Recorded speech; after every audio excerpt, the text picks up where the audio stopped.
track 7, The Earth of the South.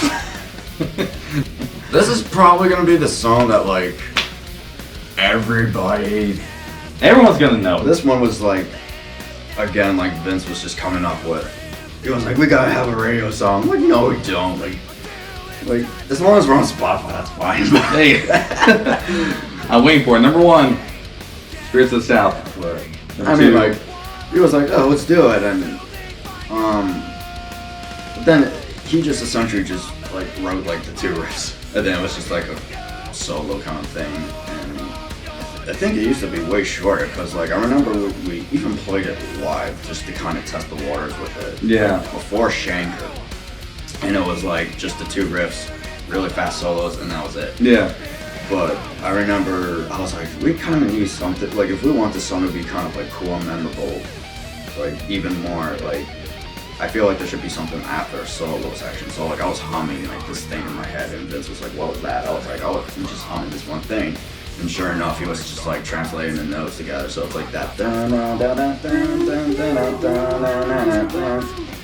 so like, and then that ended up was like, that was like the final puzzle of the piece to kind of like make the song complete. Yeah. And, I think we played that whole version live first time with Shanker. We opened up for him. Was it really that early? Did we actually do that? Yeah, because that was when we were like, we had, that was when we were like, we can even go crazy with 3 guitars, and we had Angel come in. That's right, I remember that. Oh my god. Yeah, I mean, I feel like it's a very cool song for a lot of people, and we do got to give it up to JF as well, because he was the one that changed after the chorus parts into the yeah, like he changed a little bit. He changed the feel of that, and I really like that. Yeah, it definitely took it up to a next level, because instead of it just being just the same things we were doing, it was like it changed it into its own thing to build it up into something else. And I like that. Yeah, big huge JF, and also a huge shout out to Jake Dreyer.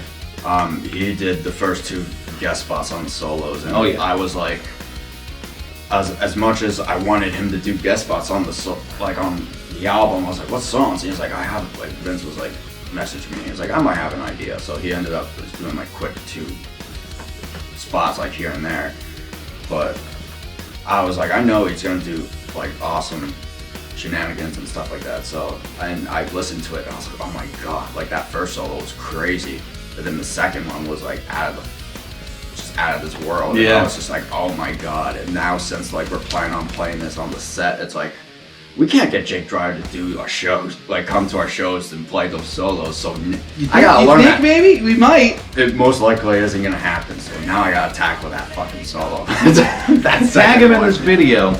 Tag him in it. That's pretty much it. Just fun radio song. It's just fun. That's all I can say about it. It's just a fun song. Yeah. It definitely liked it a little bit more because it wasn't real much. At first we hated it, and then the more we played it, it's like, okay, it's a fun. Yeah, it kind of grows. Like I really get into the vocals of it too. I get I'm looking at it like spirits.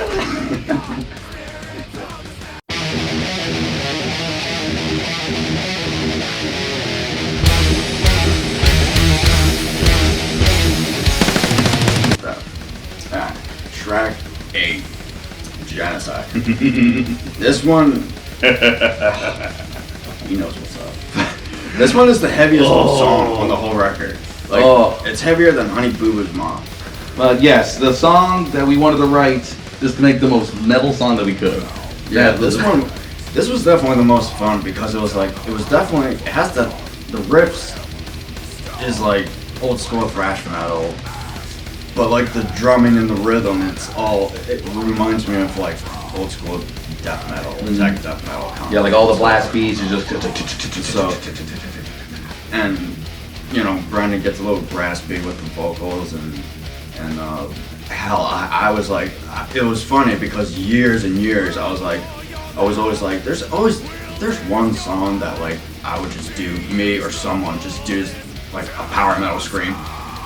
That'll be awesome. And I was like, I remember that, and I'm like, bet, I'll put it in the song.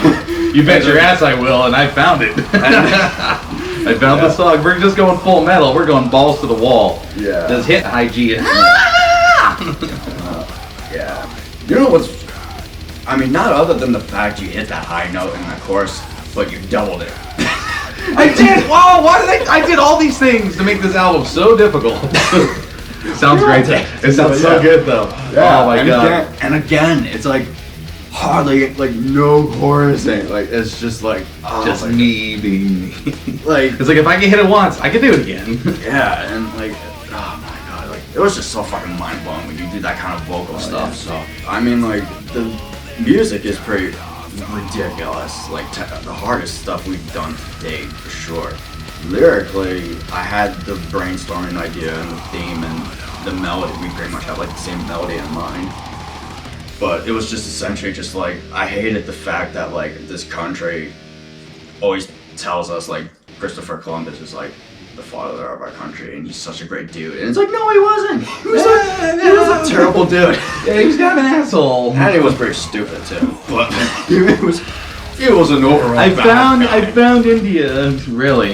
And he started just like killing and slaughtering and raping all these people, and it was just so horrible. And I was like, dude, this guy's a genocide. And like a light bulb just went off. And I was like, I'm gonna make the most angry, most screw you type of song for like not just like him, but like for people who are like him too. So it was like we just wanted to get real mad. Yeah. Like we're just gonna get real mad with this song. Yeah. But yeah, that breakdown.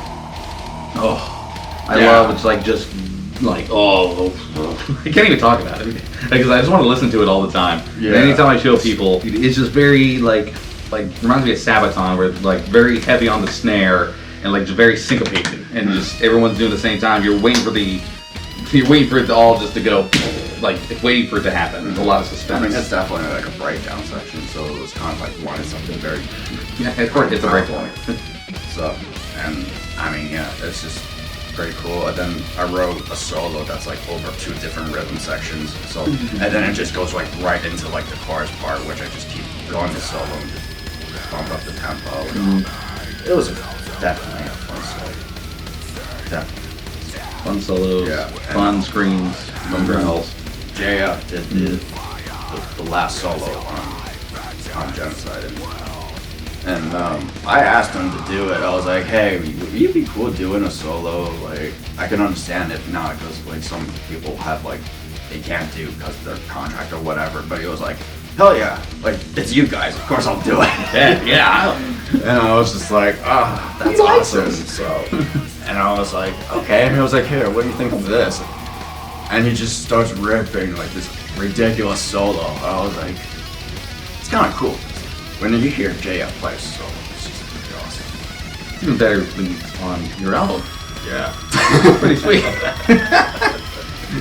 Huge shout out to JF. You the man. You the man.